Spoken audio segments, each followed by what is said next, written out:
नेक्स्ट کوم سره دی هغه د یک ټوټال کې تنه جوړول په حساب سره هغه د او یو یا اورګنایزیشنل یونټ بس وړو کې انوایرنمنت کې خدای کنه چې یوزر منیجمنت لپاره تا ګروپس جوړه او چې کله یوزرز تاسو سره زیات شي یا ایریاز تاسو سره زیات شي نو بیا صرف په ګروپ باندې کار نه کیږي ولې ګروپ کې دنه جست ته یوزر اډ کول شي خو بعض اوقات موږ غواړو چې یوزرز او لکه زما سره یو دا انسټیټیوټ د اپټیک د کې ما سره ډیفرنٹ لیبز دي او زه ټول لیبز لپاره ډیفرنٹ منیجمنت کول غواړم یا ما سره ډیفرنٹ ایریاز دي په دې ځکه یو دا بلډینګ دی یو بلډینګ نمبر 2 دی یو بلډینګ نمبر 3 دی سما سره منیجمنت یوزر دي سما سره سیلز والا دي سما سره ډیفرنٹ بل دی او زم چې ټول لپاره ډیفرنٹ زم منیجمنت وکما نو بیا په ګروپس باندې بیا کار نه کیږي بیا به تر ازي اورګنایزیشنل یونټ لپاره ٹھیک شو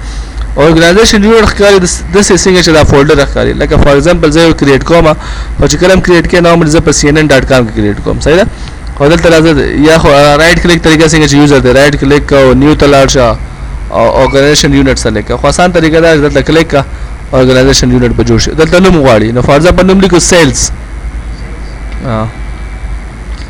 او چې زما سیلز والا څومره یوزرز دي یا خو پیله ما سره موجود دي نو کوم موجود دي زه سمپل یا خو ډریګ اینڈ ډراپ طریقه استعمال کوم یا رائټ کلیک کا موو ووا صحیح ده چې دا یو سیلز کې دا نه موو کوم یا ما څه دویمه طریقه چې کوم دا یوزرز د پاره ده کمپیوټرز د پاره هغه میټ کوم یعنی او یو چې کوم د ګروپ کې نورمال سیټ کی ګروپ کې د جست یوزرز ایډ کیږي او یو کې د نستا هغه هر څه ایډ کیږي کوم چې ستا ټو ډایرکټری کې ایډ کیږي او یو کې د یوزر ته جوړول شي او یو کې د کمپیوټرز ایډ کول شي او یو کې د پرنټرز ایډ کول شي او یو کې د ګروپ پالیسی اپلای کول شي او یو کې د شیرز فولډر اچول شي یعنی هر څه چې کوم ته پک ټو ډایرکټری کې دنه کول شي اپ او یو کې کول شي صحیح ده اوس ته څه چلو کا د سیلز لپاره بل یوزر جوړ کا سیلز والا چې کوم کمپیوټر استعمالي دلته کې د سیلز والا چې کوم پرنټر استعمالي دلته کې د سیلز والا چې کوم فولډر دلته کې دا شان منیجمنت لپاره جوړ کا منیجمنت والا لپاره چې کوم یوزر دي کوم ګروپ دي کوم کمپیوټر دي کوم بل کې دا او ته به څه چلو کا او ته صرف سیلز باندې فار ایگزامپل ګروپ پالیسی لګو ګروپ پالیسی نیکسٹ په زموږ ټاپک دی کې موږ وایو چې دا موږ ریسټریکشن پابندیان یا الاو یا ډس الاو کو شیدونه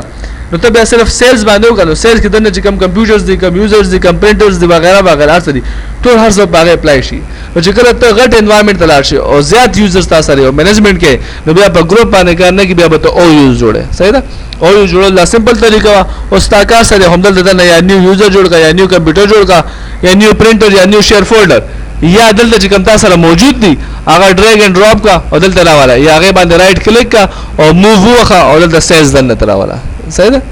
نو دا همیشه چې کله تاسو زیات یوزر یا زیات منیجمنت تاسو به او یوز تر راځي